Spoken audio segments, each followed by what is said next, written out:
ধর্মীয় বিধান মতে বিশ্বজুড়ে মুসলিমদের রোজা রাখার নিয়ম এক ও অভিন্ন হলেও ভৌগোলিক বৈচিত্র্য আর সংস্কৃতির ভিন্নতায় ইফতার উদযাপনের ধরন কিন্তু আলাদা। সেই ভিন্নতার মিছিলে তুরস্ক যেন এক অনন্য নাম।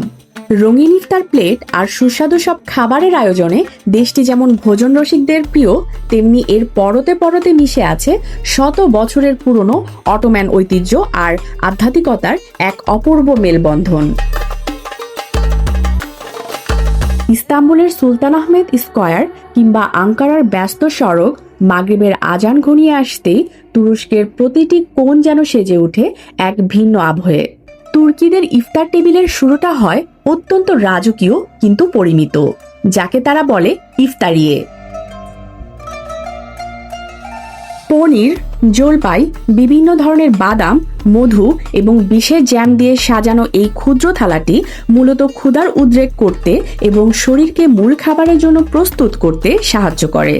এই প্রথাটি সরাসরি অটোম্যান সুলতানদের দরবার থেকে চলে আসছে। তুরস্কের ইফতার টেবিলের মূল আকর্ষণ হল ধোয়া ওঠা মাংসের নানা আইটেম, বিশেষ করে বিশ্বখ্যাত আদানা কাবাব, শীষ কাবাব কিংবা ছোট ছোট মাংসের বলের মতো দেখতে কোফতা। প্রতিটি কামড়েই যেন তুরস্কের সমৃদ্ধ রন্ধনশৈলীর পরিচয় পাওয়া যায়। কাঠ কয়লায় আগুনে পোড়া মাংসের ঘ্রাণ আর ঐতিহ্যবাহী মশলার জাদুতে তৈরি এই কাবাবগুলো তুর্কি আতিথেয়তার এক অবিচ্ছেদ্য অংশ।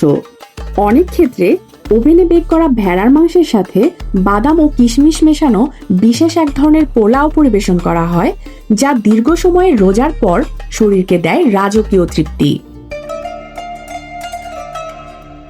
ইফতারিয়ে শেষ করেই তুর্কিরা ঝোঁকেন গরম এক বাটি সুইরোবা বা স্যুপের দিকে। বিশেষ করে মার্জিম্যাক বা ডালের স্যুপ ছাড়া তুর্কিদের ইফতার অসম্পূর্ণ। পাকস্থলীকে শান্ত করতে এই স্যুপের জুড়ি নেই। তবে তুরস্কের ইফতারের সবচেয়ে মানবিক দিকটি হলো তাদের ভ্রাম্যমাণ ইফতার ভ্যান।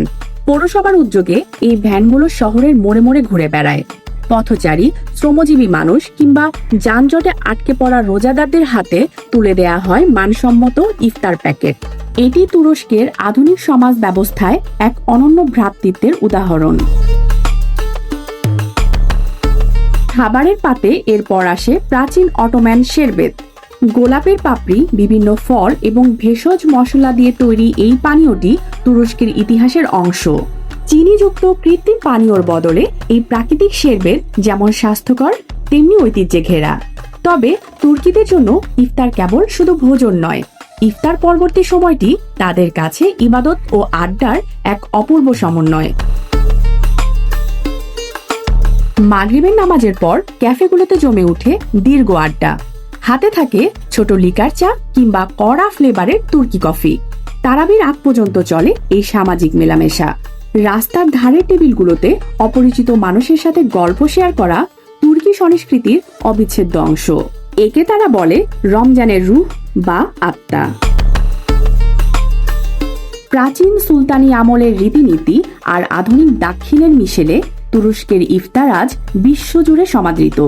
কেবল খাবারের স্বাদ নয়, বরং ত্যাগের মাসে মানুষের প্রতি মানুষের মমত্ববোধই তুর্কি ইফতারকে করে তুলেছে অনন্য।